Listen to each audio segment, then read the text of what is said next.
Hello student, welcome back. Sekarang kita akan masuk ke pertemuan yang kelima.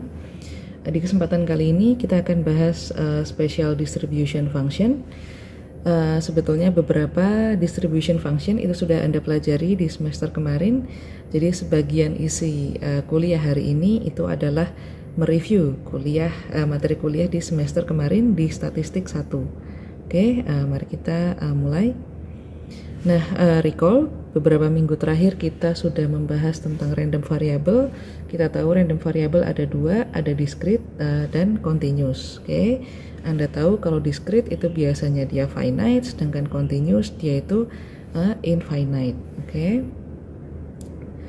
Nah, kita juga tahu bahwa ada dua kondisi atau dua syarat untuk sebuah fungsi f itu supaya bisa menjadi probability distribution function.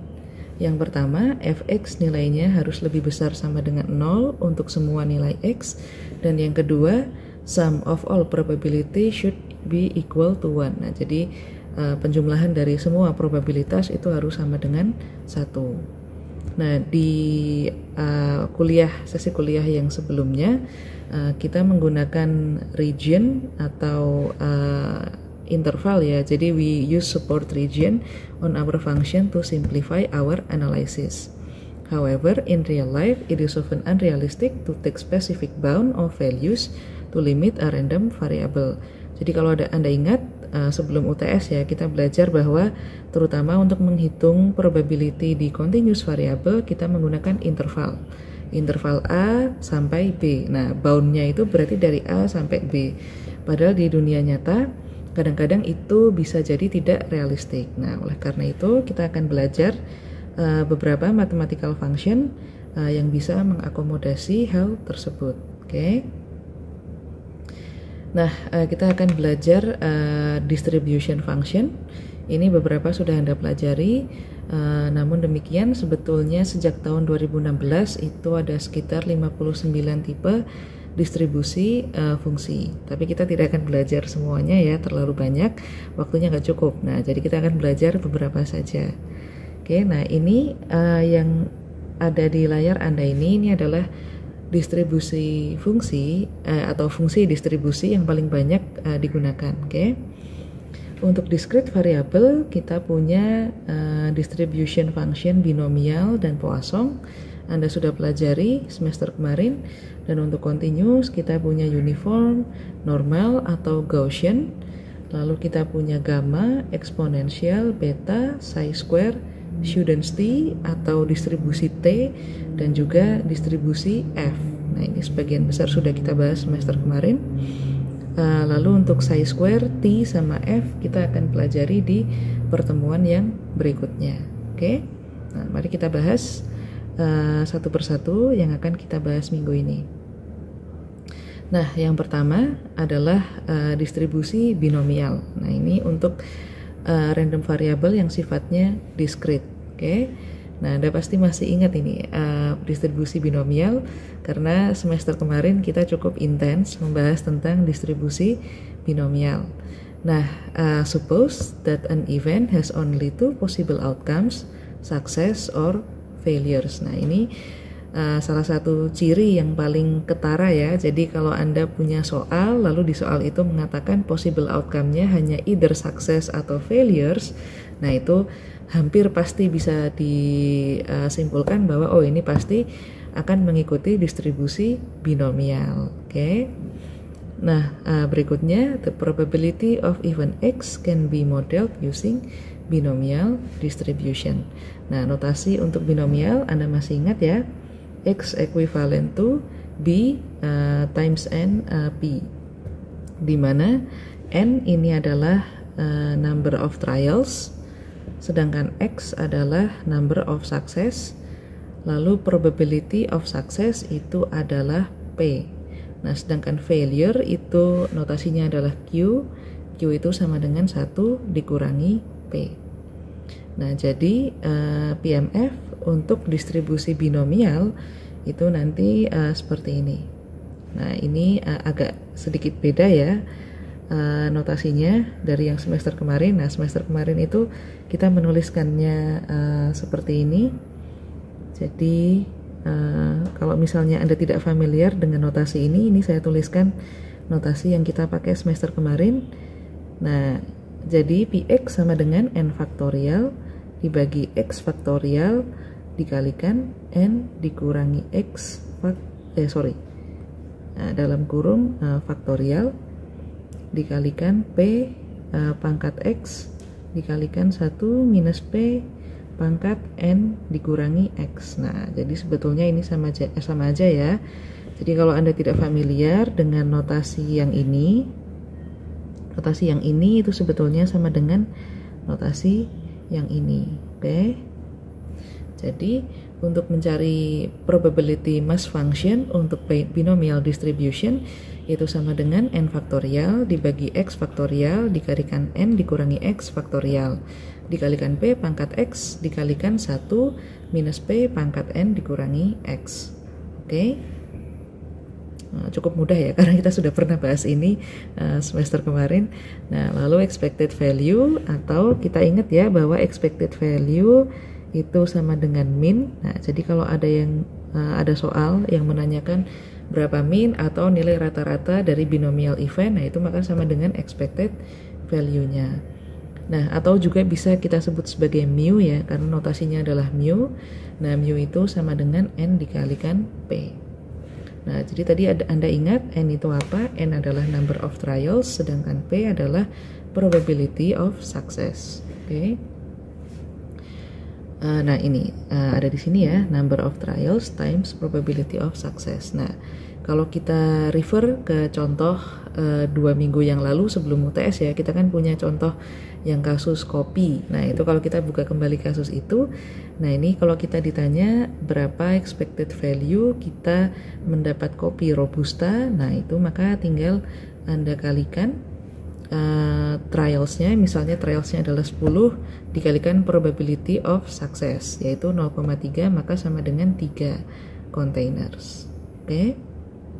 Nah, sedangkan variance untuk binomial event itu formulanya adalah notasinya dulu ya. Jadi notasinya adalah sigma kuadrat. Cara menghitungnya adalah n dikali p dikalikan 1 minus p. Nah, jadi ini Anda bisa tuliskan juga variansnya itu sebetulnya dia adalah mu dikali 1 minus p. Oke. Nah, kalau kita merefer ke kasus kopi 2 minggu yang lalu, maka variansnya Robusta atau varians kita mendapat kopi Robusta itu adalah 10 dikali 0,3 dikalikan 1 minus 0,3 yaitu 2,1. Oke. Nah, ini contoh kasus lain ya. Jadi misalnya the trade volume of these two types of coffee is not similar. Robusta only accounts, jadi si Robustanya accounts for 30% world trade, sedangkan Arabica dominates the remaining 70%. Nah, jadi Robustanya ini market share-nya 30%, Arabica market share-nya 70%. Nah, suppose that you are an import duty officer, you stop at random 10 containers coffee for inspection. What is the probability that you obtain 5 containers Robusta coffee? Nah, jadi di sini tadi si Robustanya 30%, Arabicanya 70%. Lalu Anda menyetop 10 kontainer kopi. Nah, berapa probabilitas 5 kontainer dari 10 yang Anda stop itu adalah Robusta? Oke. Nah, berarti di sini probability of success-nya itu adalah yang 30%. Sedangkan probability of failure-nya adalah yang 70%. Karena kita mencari Robusta kan di sini. Nah, di sini number of trial kita atau X-nya itu adalah 5. Nah, sedangkan number of X-nya itu adalah yang 5, sedangkan N-nya itu adalah yang 10. Oke. Jadi X ini adalah number of success-nya, 10 ini adalah number of trials-nya. Lalu si P-nya itu yang 30, sedangkan 1 minus P itu adalah yang 70. Oke. Nah, maka kita masukkan ke dalam rumus ya. Ini jadi Px sama dengan n faktorial dibagi x faktorial dikali n minus x faktorial dikalikan p pangkat x dikalikan 1 minus p pangkat n minus x. Oke, nah jadinya seperti ini. Nah, Anda masukkan angka-angkanya, maka nanti hasilnya adalah 0,102. Nah, jadi probability 5 kontainer itu berisi robusta itu adalah 10,2%. Dikalikan 10 dikalikan dikalikan 100%. Dikalikan 100%. Nah, maka dia akan ketemu 10,2. Itu probabilitas Anda menemukan 5 kontainer itu berisi kopi robusta. Oke, cukup jelas ya, cukup mudah juga. Nah, yang berikutnya, kalau misalnya suppose we need to know the probability that at least 2 container is robusta. Nah, ini kita juga udah belajar ya semester kemarin gimana caranya mencari probabilitas paling tidak ada 2 kontainer itu yang robusta. Nah, berarti kan probability yang kita cari itu adalah probabilitas kontainernya yang berisi robusta itu 2 sampai 10. Karena kan paling tidak 2. Jadi either yang berisi robusta 2, 3 sampai 10. Oke. Nah, cara kita mencarinya, ingat bahwa kita bisa menghitungnya dengan cara 1 dikurangi PA, di mana PA-nya di sini itu adalah PX kurang dari 2. Jadi PA-nya di sini itu sama dengan P robustanya 0 dan P robustanya 1 kontainer. Oke, ini udah kita pelajari semester kemarin ya. Nah, jadi tinggal kita masukkan aja rumusnya. Jadi Px lebih besar sama dengan 2 sama dengan 1 dikurangi Px kurang dari 2, atau sama dengan 1 dikurangi Px-nya sama dengan 0 ditambah Px-nya sama dengan 1. Oke.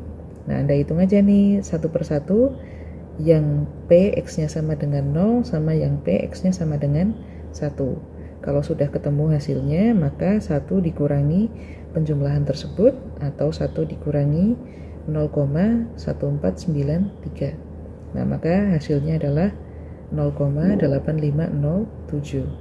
Maka probabilitas paling tidak 2 kontainer yang Anda buka itu isinya robusta itu adalah 0,8507 atau sekitar 85% ya ini, karena dikalikan 100% kan, Anda kalikan 100%. Oke. Nah, seperti itu ya binomial. Cukup dibahas dalam 2 slide saja karena kita sudah pelajari itu di semester kemarin. Oke. Nah, berikutnya Poisson. Ini juga sebetulnya sudah kita pelajari, tapi memang semester kemarin kita pelajari Poisson cukup sedikit sih materi yang kita pelajari tentang Poisson semester kemarin. Tapi kali ini kita akan belajar Poisson dengan sedikit lebih komprehensif. Oke. Nah, jadi tadi distribusi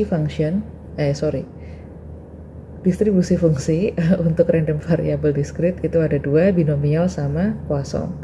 Nah, apa bedanya binomial sama Poisson? Bedanya adalah 1, tadi kalau binomial itu outcome-nya cuman sukses atau failure.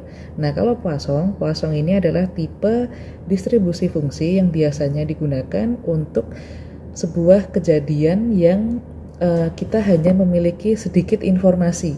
Jadi kalau di binomial kita bisa tahu variansnya berapa, expected value-nya berapa, kita bisa tahu number of trial, number of success. Nah, tapi kalau Poisson beda. Kalau ada event yang kita tidak punya banyak informasi dan kita tidak dan event itu termasuk event yang sangat amat jarang terjadi, nah itu biasanya kita akan menggunakan Poisson.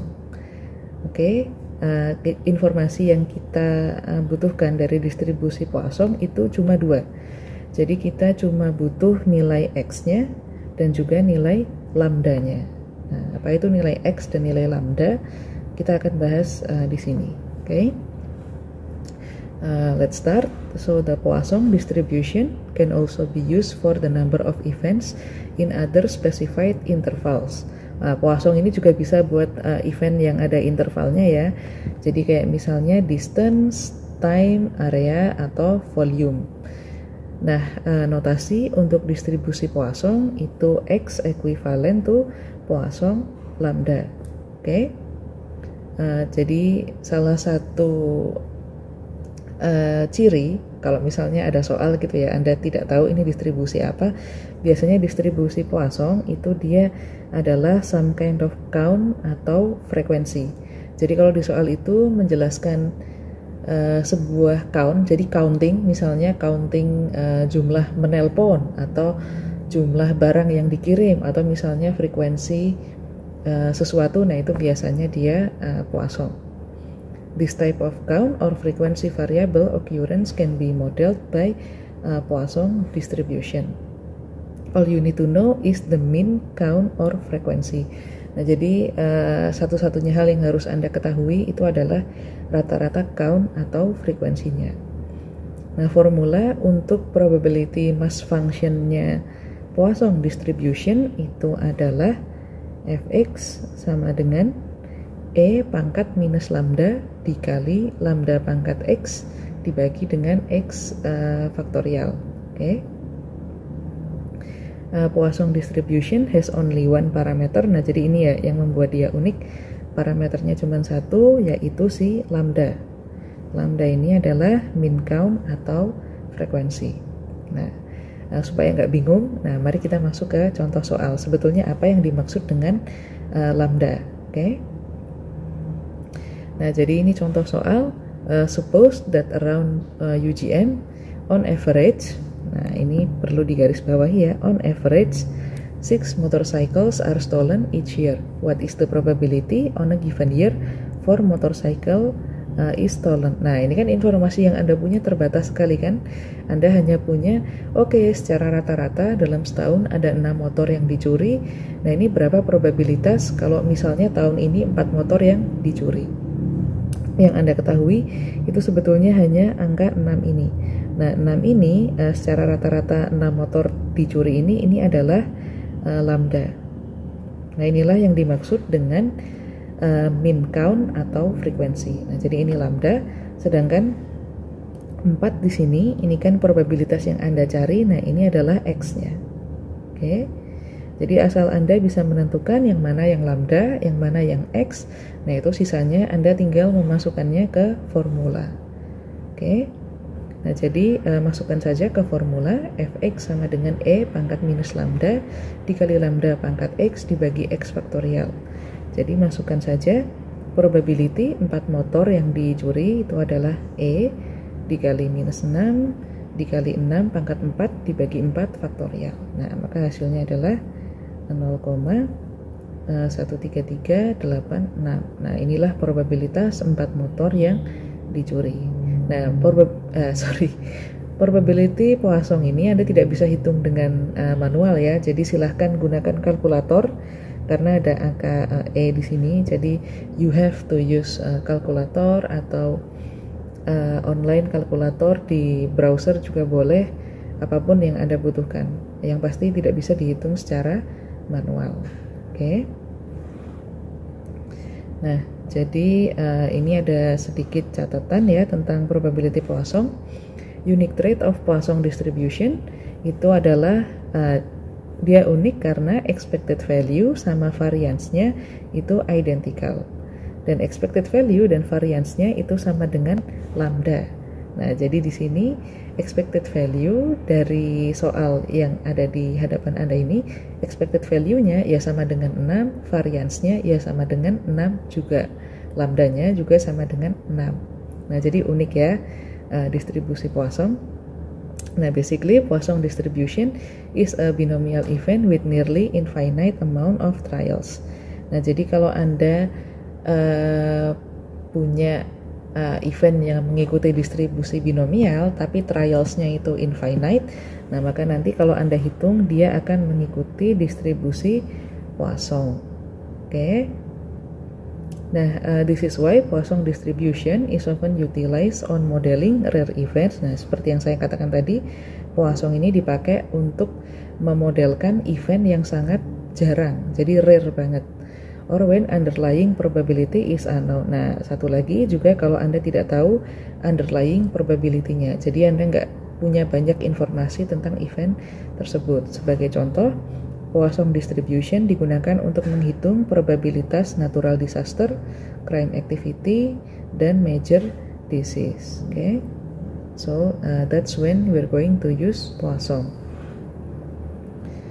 Nah, berikutnya kita masuk ke continuous random variable. Nah, distribution function yang pertama akan kita bahas untuk continuous random variable adalah distribusi uniform. Okay. Nah, kita recall dulu ya. Remember, when we are modeling continuous random variable, we always refer to an interval A and B. Sekarang juga sama, kita akan tetap menggunakan interval A dan B. Cuman bedanya adalah kita distribusi fungsinya itu akan ada beberapa jenis, jadi beda-beda ya.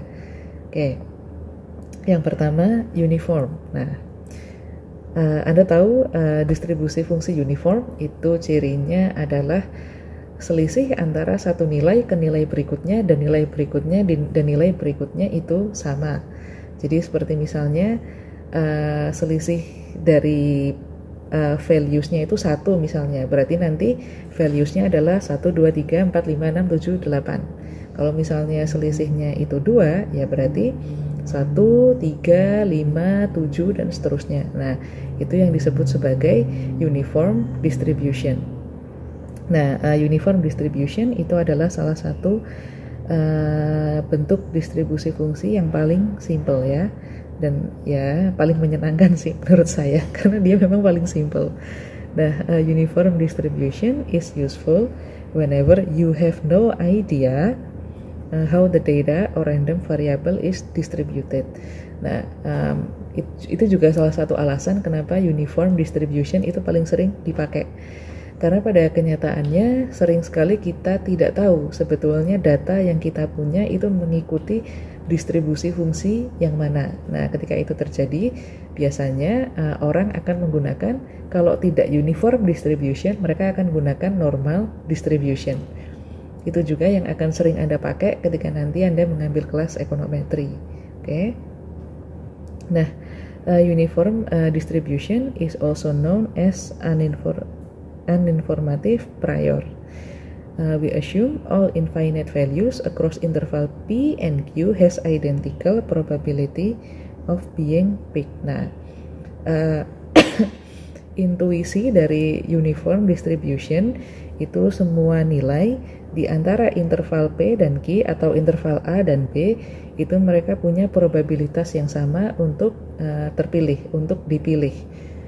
Nah, itu adalah sifat dari uniform distribution. Nah, notasinya adalah X equivalent unif PQ. Okay.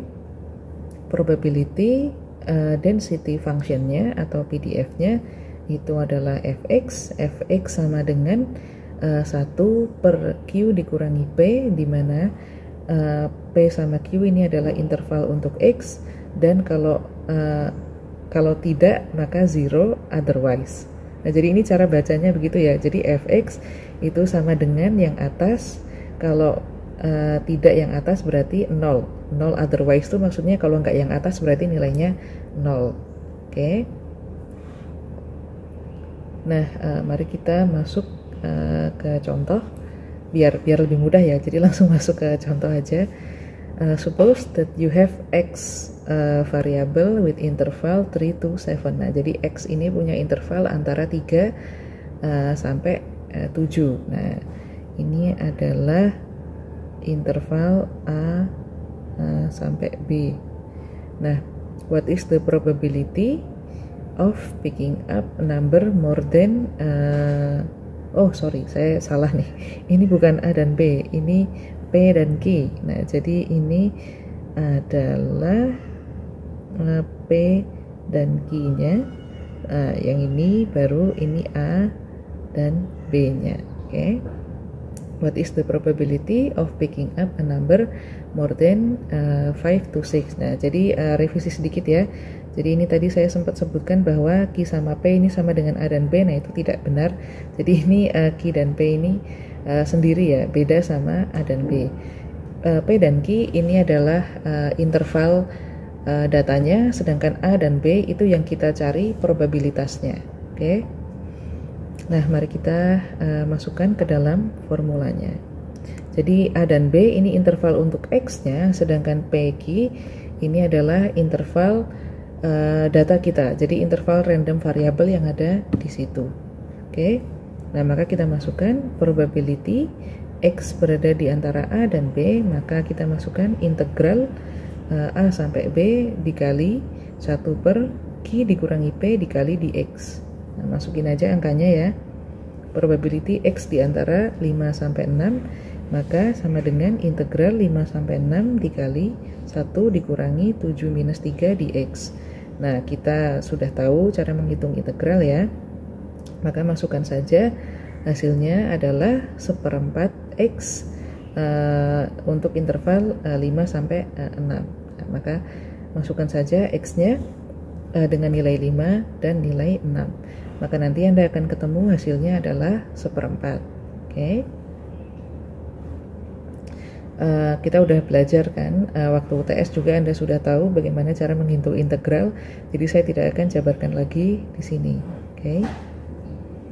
Nah, itu tadi untuk uniform distribution, cukup sederhana dan straightforward, jadi harusnya tidak ada masalah.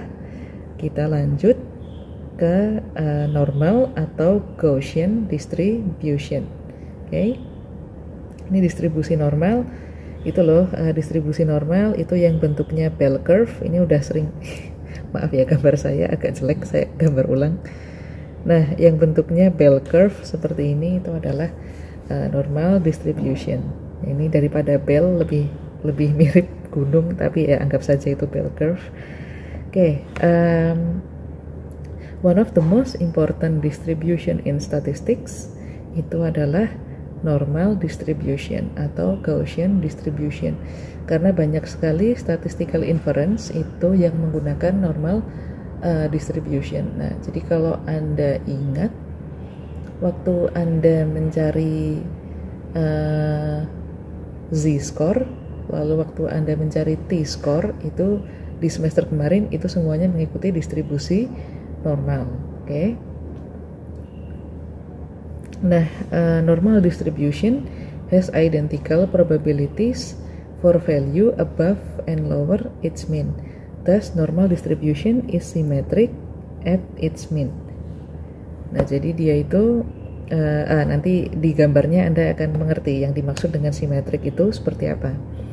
Nah, notasinya adalah X equivalent N mu sigma. Oke. Nah, jadi di dalam normal distribution Anda punya dua parameter. Yang pertama mu atau mean, yang kedua sigma atau standard deviation. Oke. Nah, probability density function untuk normal distribution itu rumusnya seperti ini. Fx itu sama dengan 1 per akar dari 2 dikali P dikali sigma dikalikan E pangkat minus X dikurangi mu kuadrat dibagi dengan 2 dikali sigma kuadrat. Tuh ribet sekali ya sepertinya untuk menghitung. Tenang saja, nanti untuk menghitung ini kita bisa mengkonversi ke bentuk yang sederhana. Kalau Anda masih ingat ya, semester kemarin kita belajar tentang z-score. Nah, nanti kita akan konversi ini ke z-score. Oke. Nah, jadi ini adalah gambar dari distribusi normal. Jadi yang dimaksud dengan simetrik ini dia simetrik ya. Jadi jarak Jadi kalau misalnya yang garis warna merah ini kan titik tengah nih, ini adalah min. Nah, jarak min ke kanan sama min ke kiri itu sama. Oke. Kalau misalnya min tambah 1 standar deviasi sama min dikurangi 1 standar deviasi, itu jaraknya ini sama. Nah, itulah yang dimaksud dengan simetrik. Kalau misalnya min tambah 2 standar deviasi, min dikurangi 2 standar deviasi, kesini ini juga nanti jaraknya sama. Itulah distribusi fungsi yang bersifat simetri. Oke. Nah, lanjut dulu. Nah, ini adalah contoh soal. Suppose you have a normally distributed random variable x, which is the score of statistic exam. Jadi misalnya skor statistik exam Anda itu mengikuti distribusi normal, jadi variabel X-nya itu adalah skor Anda, dan rata-ratanya adalah 55. Lalu standar deviasinya adalah 14. Nah, maka di sini ya, mu nya 55. Kalau misalnya jarak 1 standar deviasi, berarti mu tambah standar deviasi 69. Kalau yang ke kirinya berarti mu dikurangi 1 standar deviasi, yaitu 41. Oke. Nah, untuk mencari PDF-nya, nah PDF kan rumusnya ini nih. Nah, kita bisa menggunakan rumus PDF dengan cara memasukkan semua nilai yang kita tahu. Jadi kita mengetahui sigma, kita mengetahui mu,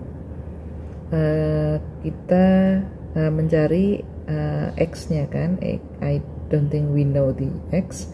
Nah, ini bisa aja sih kita tetap lakukan ini, tapi ini akan sangat time consuming. Nah, oleh karena itu kita akan mengkonversi X-nya ke dalam z-score. Oke. Jadi luckily for normal distribution, scientists have standardized table on how to infer probabilities from a normal distribution. Nah, to simplify calculation of probabilities in normal distribution, one can convert any value of X so that mu equals to 0 and sigma equals to 1. Nah, jadi di sini kita akan, karena kita akan mengkonversi X ke Z, jadi kita bisa menganggap atau assume bahwa mu-nya sama dengan 0 dan sigmanya sama dengan 1. Nah, kalau kalian ingat ya, semester kemarin kan kalau Anda ini kan berdasarkan nilai X. Nah, ini berdasarkan nilai X, tapi ketika Anda membuka tabel Z atau tabel distribusi normal, sehingga Anda mengkonversi X ke Z-score, Anda ingat bahwa yang di tengah ini nilainya 0. Dan sigmanya itu diasumsikan bahwa sigmanya itu sama dengan 1. Ya kan? Ini sudah kita pelajari semester Oke. Nah, itu yang akan kita lakukan sekarang. Jadi kita akan assume mu sama dengan 0, sigma sama dengan 1. Nah, jadi X equivalent to N 0, 1. This can be done by transforming random variable X to z-score. Nah, gimana caranya kita mencari z-score? Nah, gampang ya. Kita cari z-score dengan formula z sama dengan X dikurangi mu dibagi sigma. Oke. Z then would be a random variable that follows Z equivalent to N 0, 1. This process converting X to Z is also known as standardization. Jadi yang Anda lakukan di sini disebut sebagai standardization. Oke. Corresponding cumulative probabilities on each Z-score can be seen on a normal table. Nah, nanti kita akan lihat tabel statistik untuk distribusi normal seperti yang Anda lakukan semester kemarin. Nah, ini cara untuk mengkalkulasi normal distribution. Jadi step yang pertama, obtain information on mean. Jadi cari dulu informasi mean sama standar deviasi dari random variable. Nah, step 2, suppose that we want to know the probability that the value of random variable X is between A and B, then convert A and B into z-score. Nah, jadi tadi ya, kalau Anda diminta untuk mencari X yang dia itu berada di interval A sama B, dan Anda mengetahui mu sama standar deviasinya, nah maka yang akan Anda lakukan adalah Anda cari z-score yang A sama z-score yang B, menggunakan rumus yang ada di sini. Nah, setelah itu Anda bisa melihat nilai dari kedua z-score yang ada di normal tabel. Nah, jadi yang terdapat di normal tabel itu adalah nilai probability-nya. Jadi Anda menggunakan z-score untuk mencari nilai probability yang ada di tabel distribusi normal atau normal tabel. Nah, setelah itu untuk mencari probabilitas X yang berada di interval A dan B sama dengan probabilitas yang z-score B dikurangi probabilitas z-score yang A. Oke. Nah, ini adalah penampakan dari normal distribution. Jadi yang Anda cari adalah nilai Z-nya ya. Jadi nilai Z-nya itu angka depannya itu yang ada di kolom yang sini, dan angka belakangnya itu yang ada di kolom yang sini. Nah, nanti kita ada contoh bagaimana cara membaca normal tabel ya, meskipun sebetulnya semester kemarin Anda pasti sudah bisa ya membaca tabel yang ini. Oke, nah mari kita masuk ke soal. Nah, jadi suppose that you have, masih seperti tadi ya, kita punya random variable X dengan minnya adalah 55, lalu standar deviasinya adalah 14. Nah, jadi di sini mu-nya 55, standar deviasinya adalah 14. Oke, ini adalah standar deviasi.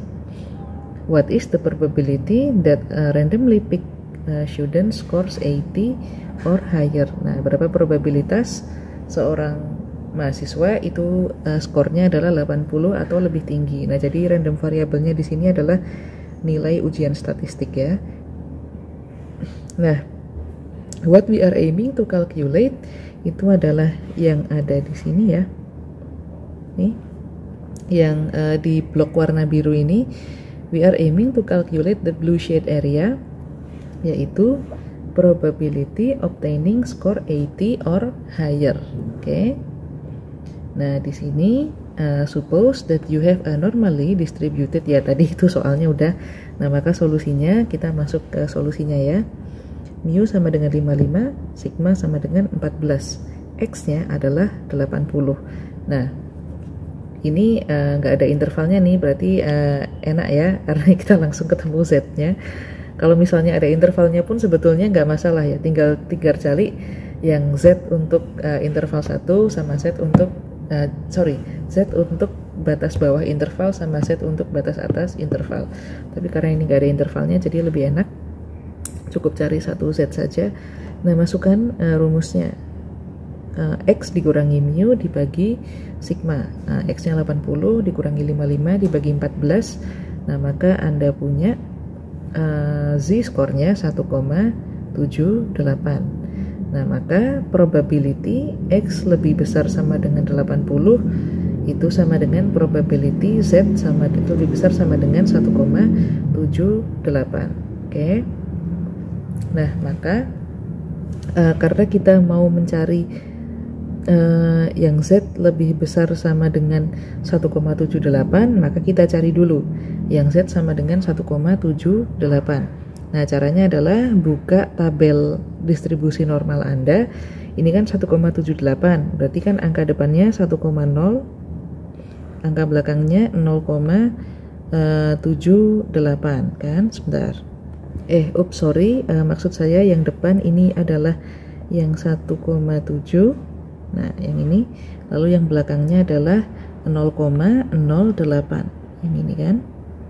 Jadi 1,78. Nah, kita punya probability-nya di dalam tabel distribusi normal itu adalah 0,96246. Nah, jadi cara mencari nilai Z di dalam tabel itu yang depan ini adalah maksud saya kolom pertama ini itu adalah yang angka depannya, yang satu angka di belakang koma atau 1,7. Karena ini 1,78, maka dua angka di belakang komanya adalah 0,08.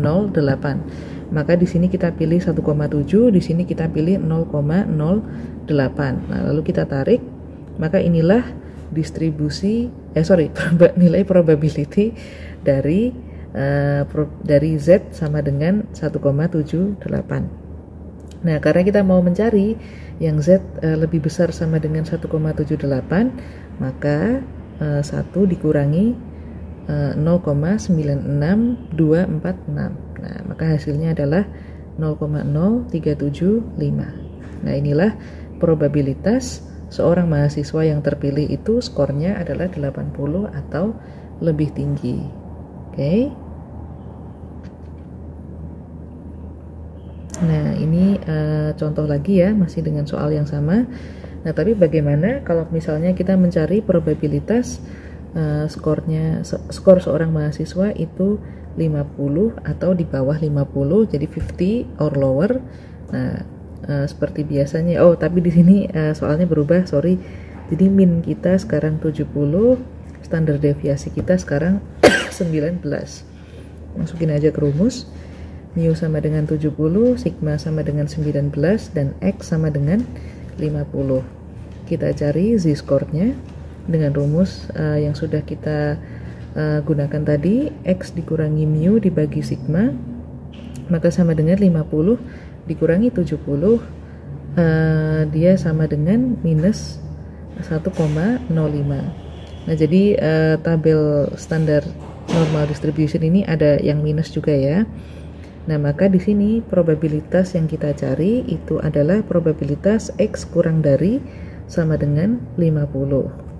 Nah, jadi sama dengan juga probabilitas Z kurang dari sama dengan 1,05. Nah, kita cari probabilitas Z sama dengan minus 1,05. Nah, kita cari di tabel, ininya berarti dia minus 1,0, lalu yang di belakangnya 0,05. Nah, kita tarik aja, berarti dia di sini dan dia di sini. Oke, nah inilah nilai dari probabilitas Z sama dengan minus 1,05, maka sama dengan 0,1468. Nah, maka probabilitas Z lebih kecil sama dengan minus 1,05, atau probabilitas seorang mahasiswa itu skornya 50 atau kurang, 50 ke bawah itu adalah 0,4686. Nah, jadi ini perlu diperhatikan ya. Kalau yang tadi, yang kita mencari probabilitas Z lebih besar sama dengan, nah maka Anda mencarinya dengan cara 1 dikurangi probabilitas yang di tabel. Tapi kalau kurang dari sama dengan, maka sama dengan nilai yang di tabel. Oke.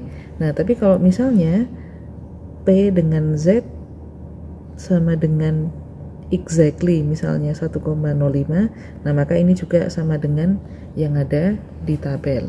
Oke. Nah, jadi begitu ya.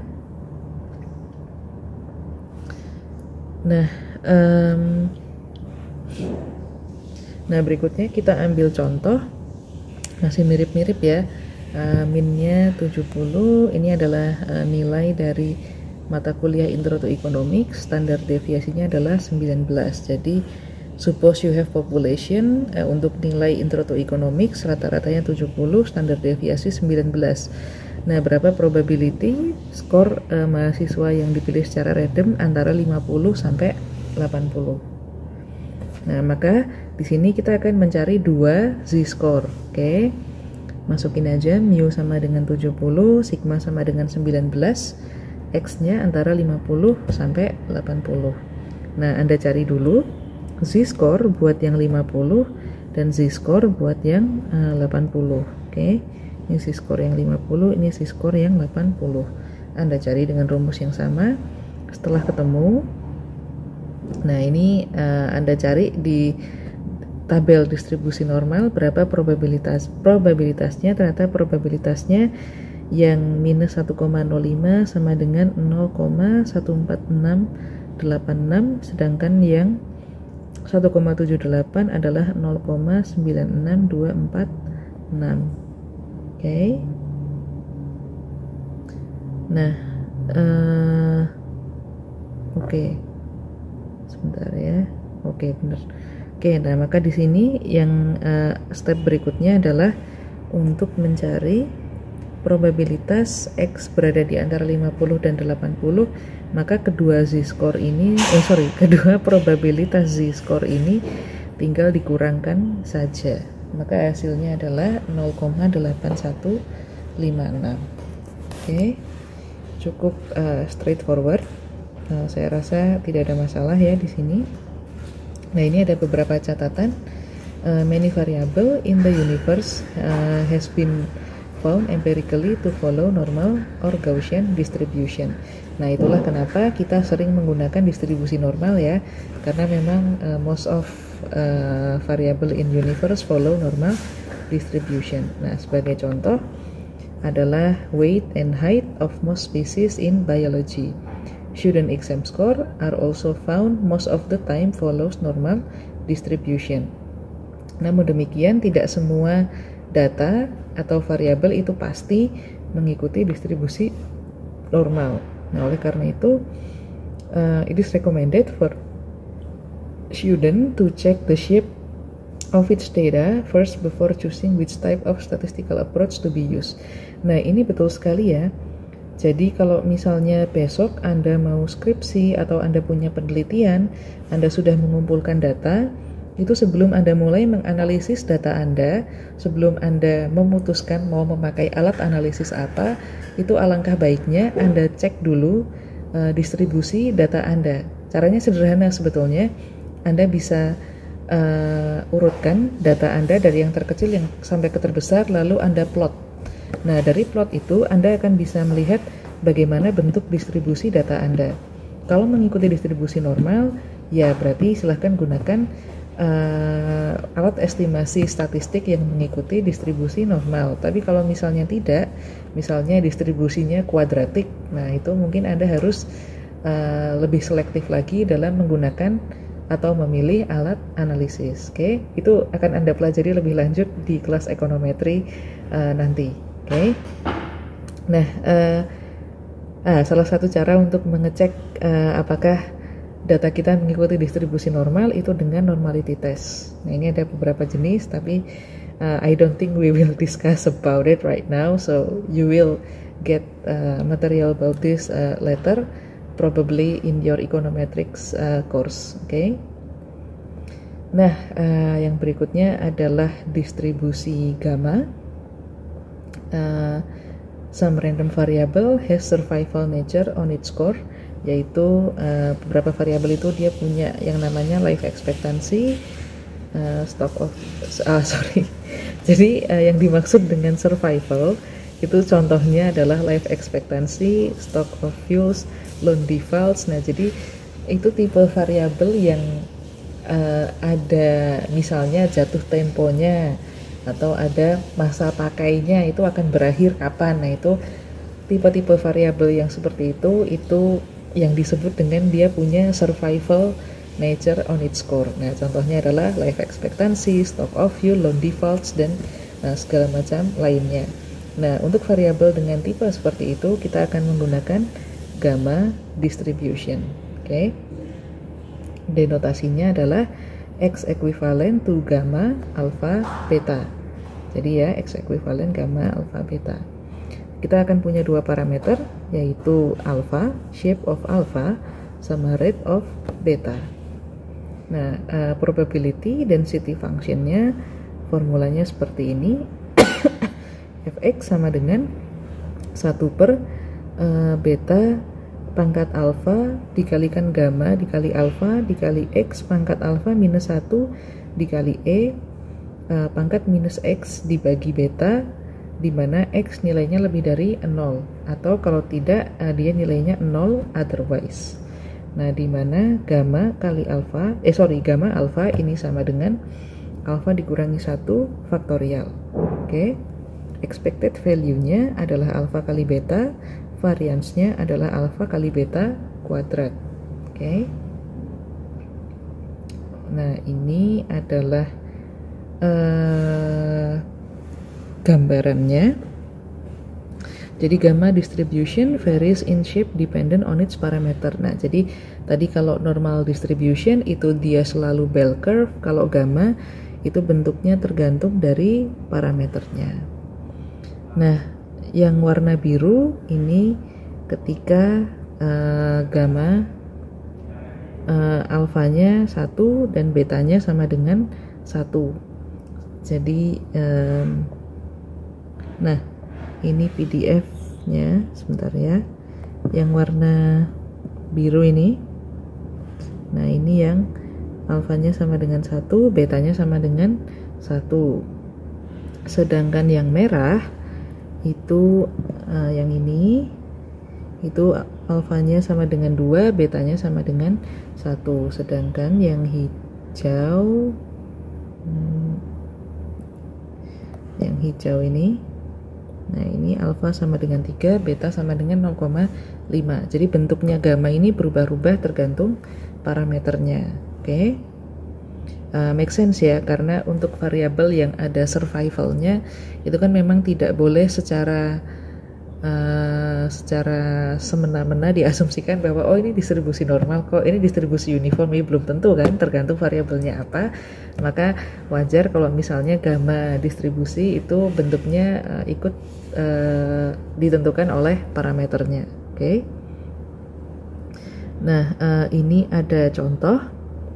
Nah, suppose that the life expectancy after a major brain surgery follows gamma distribution. Jadi life expectancy setelah mengalami operasi otak itu mengikuti distribusi gamma, di mana alfanya sama dengan 4, betanya sama dengan 1. Nah, berapa probabilitas seorang pasien itu akan survive 3 sampai 5 tahun.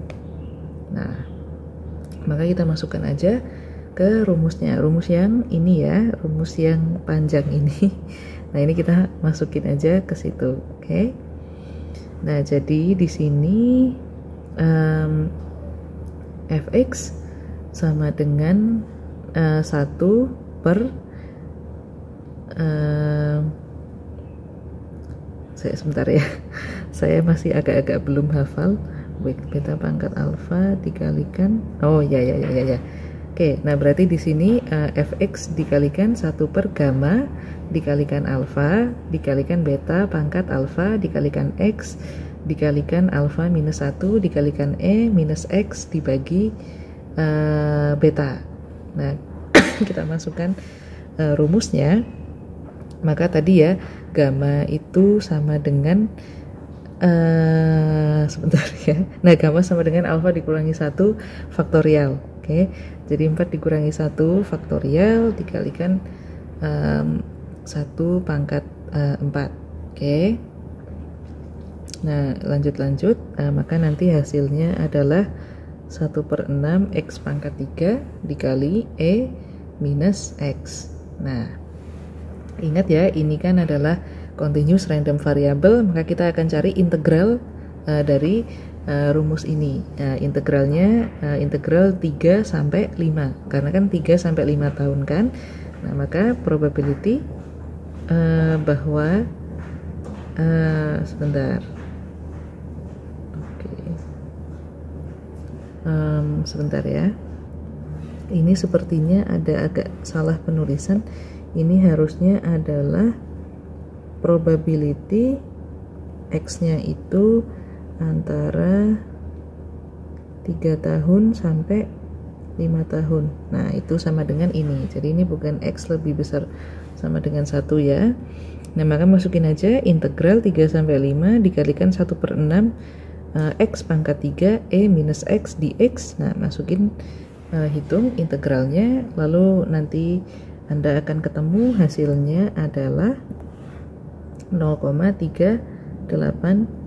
Nah, jadi probability of survival between 3 to 5 years is 38.2%. Seperti itu, oke? Nah, jadi untuk distribusi gamma ini agak panjang ya, karena Anda cari dulu ini hasilnya berapa, baru kalau sudah ketemu hasilnya yang paling sederhana, hasilnya yang paling simple, baru habis itu Anda integralkan. Karena kalau mau integral dari depan kan ribet ya, jadi cari bentuk paling simpelnya dulu baru integralkan. Oke. Nah, berikutnya adalah continuous atau eksponensial. Maksud saya distribusi eksponensial untuk continuous random variable. Oke. Nah, untuk yang eksponensial ini, jadi another distribution that help representing survival nature of variable is exponential distribution. Nah, jadi dia mirip sama distribusi gamma tadi ya, itu dia variabel yang sifatnya tuh punya survival nature. Nah, the exponential distribution is often used to model insurance risk and electronic lifetime. Nah, inilah kenapa saya tadi mengatakan pada Anda, sebelum Anda pilih alat analisis, itu Anda harus lihat dulu persebaran data Anda. Jadi sebagai contoh, kalau nanti Anda mau skripsi, topiknya itu adalah insurance risk, lalu Anda menggunakan metode statistik yang mengikuti normal distribution, ya nanti analisisnya bisa misleading. Nah, karena apa? Karena insurance risk itu biasanya dia akan mengikuti exponential distribution. Nah, bagaimana caranya supaya kita lebih peka dan lebih tahu data apa, pakai distribusi apa? Nah, itu saran saya adalah perbanyak baca literatur. Oke, dengan Anda banyak membaca literatur tentang topik yang Anda sukai, nah itu Anda nanti akan semakin peka. Jadi semakin intuisinya itu semakin baik untuk menentukan, oh ini ikut yang mana, pakai metode apa itu, jadi semakin baik. Nah, jadi itu saran saya. Tapi di mata kuliah statistik ini kita hanya akan bahas alatnya saja. Untuk yang itu nanti silahkan baca-baca sendiri. Oke, nah denotasi untuk distribusi eksponensial itu adalah X equivalent to eksponen beta. Jadi parameternya itu cuman beta aja. Probability density functionnya itu fx sama dengan 1 per beta dikalikan E pangkat minus X dibagi beta, di mana beta lebih besar daripada 0 dan X nilainya berada di antara 0 dan infinite. Kalau tidak nilainya 0 otherwise. Oke. Nah, expected value di sini sama dengan beta, variansnya sama dengan beta pangkat 2. Oke. Nah, kita masuk ke contoh. Suppose that lifetime hours of light bulb follows exponential distribution, di mana betanya sama dengan 200. What is the probability of a light bulb to survive between 70 and 75 hours? Nah, Anda diminta untuk mencari probabilitas X di antara 70 sampai 75. Nah, maka Anda akan mengintegralkan formula yang ada di sini tadi, itu akan diintegralkan 70 sampai 75. Nah, lalu masukkan saja rumus yang tadi, jadi 1 per beta 1 per 200 kali E pangkat minus X per 200 dx. Nah, kalau Anda hitung nanti hasilnya adalah 0,017. Nah, inilah probabilitas light bulbnya survive antara 70 sampai 75 jam. Oke. Nah, itu cukup sederhana sebetulnya exponential distribution. Oh ya, dan tenang saja karena saya tidak mengharapkan Anda menghitung ini semua dengan manual ya. Jadi you are allowed to use calculator, you are allowed to use software, but one thing that you have to understand is kalau Anda tidak bisa membedakan mana X, mana N, mana alpha, mana beta, nanti hitungan Anda akan salah. Jadi di sini idenya adalah saya ingin Anda punya intuisi yang baik untuk bisa menentukan mana X, mana N, mana alpha, mana beta. Kalau cara menghitung itu kan bisa dibantu kalkulator, bisa dibantu software. Lagian ini memang tidak mungkin dihitung secara manual. Oke. Nah, yang berikutnya dan yang terakhir ya untuk sesi kali ini adalah distribusi beta. Oke. Nah, if you have continuous random variable that is bounded like probability or proportion, it can be modeled using beta distribution. Okay. Jadi dia punya restriksi ya, seperti misalnya restricted within the values of 0 and 1. Nah, jadi variabel yang modelnya dia bounded itu dia punya batas atau punya syarat tertentu, restriksi tertentu, seperti nilainya harus antara 0 dan 1. Nah, itu biasanya dimodelkan dengan beta distribution. Oke. Nah, denotasinya adalah X ekuivalen beta, alfa, beta. PDF-nya adalah Fx sama dengan gamma dikali alfa plus beta dibagi gamma dikali A ditambah gamma dikali B dikali X pangkat alfa minus 1 dikali 1 minus X beta minus 1. Nah, di mana gamma functionnya itu adalah X dikurangi 1 faktorial. Oke. Expected value-nya adalah alfa dibagi alfa plus beta. Variansnya adalah alfa dikali beta dibagi alfa plus beta kuadrat dikali alfa plus beta plus 1. Oke. Nah, ini daripada bingung ya, kebanyakan notasi, mari kita masuk ke soal. Nah, suppose that I want to know the proportion of FEB students who happen to support Arsenal. Jadi saya mau tahu berapa proporsi mahasiswa FEB yang mendukung Arsenal. Nah, ini salah satu tips ya. Jadi di sini ada kata kunci proportion. Nah, jadi di sini probability atau proportion itu dia pakai distribusi gamma. Oke. Let's assume it follows a beta distribution di mana X ekuivalen beta 2,2. Berarti di sini alfanya 2, betanya juga 2. Oke. Ini adalah alfa, ini adalah beta. Nah, sorry ya, tulisan tangan saya agak-agak indah. Nah, what is the probability that this proportion is between 50 and 70%? Anda diminta untuk mencari berapa probabilitas proporsinya antara 50 sampai 70. Nah, Anda masukkan saja ke rumus probability density function-nya. Maka gamma dikalikan 2 tambah 2 dibagi gamma dikali 2 tambah gamma dikali 2 dikali X pangkat 2 minus 1 dikali 1 minus X pangkat 2 minus 1. Nah, di sini Anda akan ketemu 3 faktorial dibagi 1 faktorial tambah 1 faktorial dikali X pangkat 2 minus 1 dikali 1 minus X pangkat 2 minus 1. Nah, kalau sudah ketemu, nanti Anda akan ketemu 3X pangkat 1 dikali, jadi hasil dari hitungan ini itu adalah yang ini. Dia akan ketemu 3X pangkat 1 dikalikan 1 minus X pangkat 1. Nah, nanti untuk mencari, nah ini salah tulis lagi ya. Jadi ini bukan F, ini adalah P. Nah, jadi probability X di antara 0,5 sampai 0,7. Nah, ini ingat ya, karena ini persen. Jadi 50% kan 0,5, 70% kan 0,7. Jadi Anda integralkan 0,5 sampai 0,7. Dikalikan rumusnya. Nah, maka nanti hasilnya adalah yang ini 0,142. Nah, inilah probabilitas proporsi pendukung Arsenal di FEB itu 50 sampai 70%. Probabilitasnya adalah 0,142. Oke. Nah, jadi sama seperti gamma, bentuk dari distribusi beta juga akan mengikuti parameternya. Jadi yang warna merah ini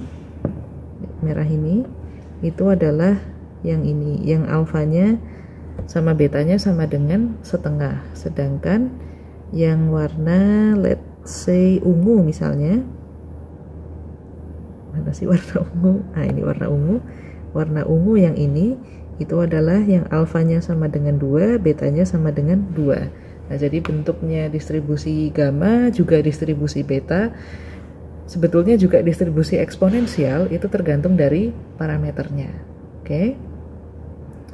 Nah, jadi to sum up, How do we know which distribution to choose?